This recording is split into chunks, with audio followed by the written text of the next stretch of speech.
না, এইটা আপনারা দেখেন, এই যে আসল মফিজ। যদি কেউ বলতে পারেন না এটা 2 নম্বর মফিজ, তাহলে তারে আমি সারা জীবন ভাত কাপড় দেবো। আসল মফিজ এইটা, আসল মফিজ আনছে, আপনারা নির্দ্বিধায় আজকে এটা উপভোগ করবেন।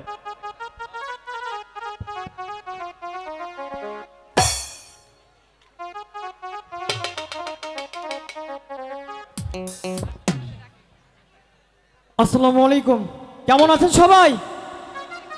ভালো আছেন তো না? এই ছোট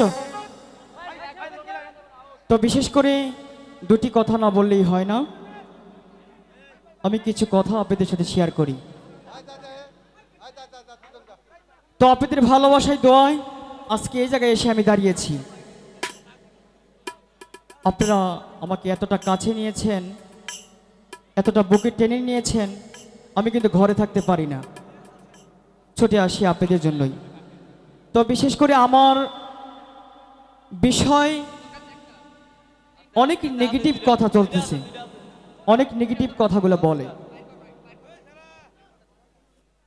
আমি দেখা যাচ্ছে গান করতেছি, আমাদের টাঙ্গাইলে কিন্তু অনেক দল হয়েছে, এই গানের টিমের দল হয়েছে। তো আমার নাম বলে বায়না নেই যে মফিজ আমাদের সাথে আছে, গান করবে, তো বায়না দেন। কিন্তু আমি কিন্তু আসলেই জানি না।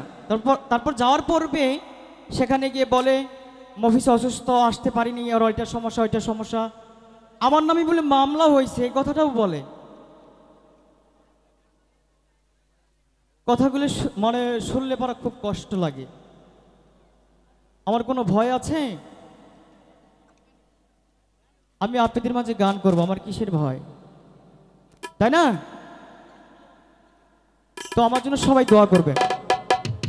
এগুলা যারা গুজবগুলো ছড়াইতেছে, মানে আমার কাছের লোকই, আমার কিন্তু বুঝতে দেয় না, আমার সাথে আবার ঠিকই মিল আছে, বুঝতে পারছেন? মানে আমি যে একটু ভালো মানে ডাইল ভাত খাইতেছে, এটা মানে আমার কিছু মানুষের পছন্দ না, বুঝতে পারছেন তো? আমি সোজা পথে যদি হাঁটি তারপরেও তাদের কাছে ভালো লাগে না, তারা ব্যাকআপ রাস্তায় আমাকে হাঁটতে বলে, আমি তো হাঁটবো না। তো আমার জন্য সবাই দোয়া করবেন। আমি কিন্তু গান আসলে ছেড়ে দিতাম, এইগুলো কথা শোনার পরেই কিন্তু আমি খুব কষ্ট পেয়েছিলাম। আমি যদি একটা অটো গাড়িও চালাই, যদি দিন 500 টাকা করে আমি কামাই, তাহলে মাসে কত হয়? 15,000। আমার মাকে নিয়ে আমি খেতে পারবো না, চলতে পারবো না।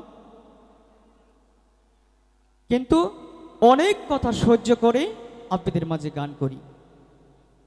আমি ছোট মানুষ, আমার জন্য সবাই দোয়া করবেন।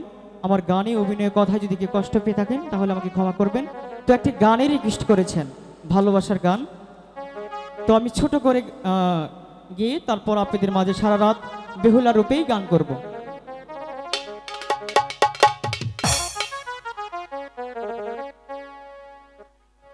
কেন তারে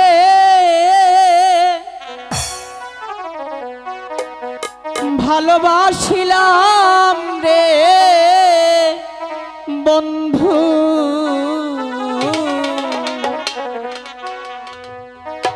কেন তারে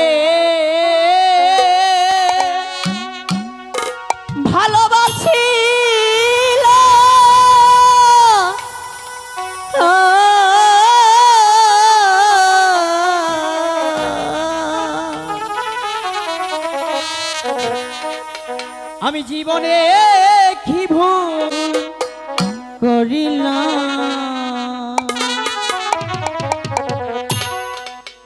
কেন তারে